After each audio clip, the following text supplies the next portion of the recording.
Christopher Columbus is one of history's best-known explorers, but there's a lot about him that might surprise you.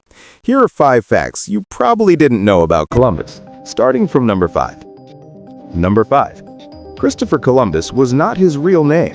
Although Columbus remains a prominent historical figure around the world and has been researched and written about for centuries, there are many details of his life that are still a mystery. Number 4. Speaking of names, those boats were not named what you think. Ask any American schoolchildren and they'll tell you Columbus's ships were named Nina, Pinta, and Santa Maria. However, at least 2 of those were likely nicknames. In Columbus's time, it was the custom in Spain to name ships after saints and to call them by nicknames instead. La Nina was likely a nickname for a ship called Santa Clara. The nickname is thought to have come from the name of the ship's owners. Number 3. He made 4 journeys to the New World.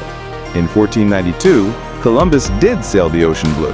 He also sailed it in 1493, 1498, and 1502.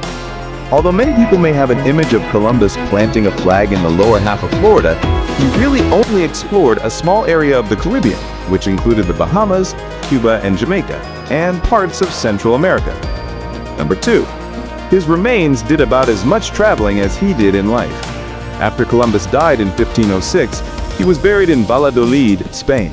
3 years later, his remains were taken to his family mausoleum, which was in Seville.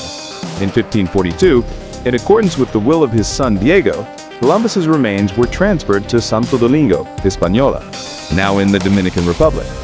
Hispaniola was ceded to France by Spain, and in 1795, Columbus's bones were moved to Havana, Cuba.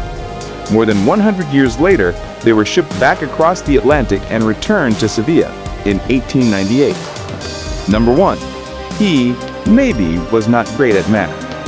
At the time Columbus made his famous journey, a lot of overseas travel was guesswork.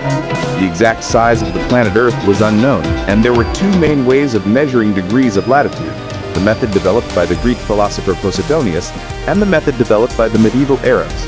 In making his own calculations, Columbus argued that the circumference yielded by both methods was the same, ignoring or forgetting that Arab miles were longer than Roman miles.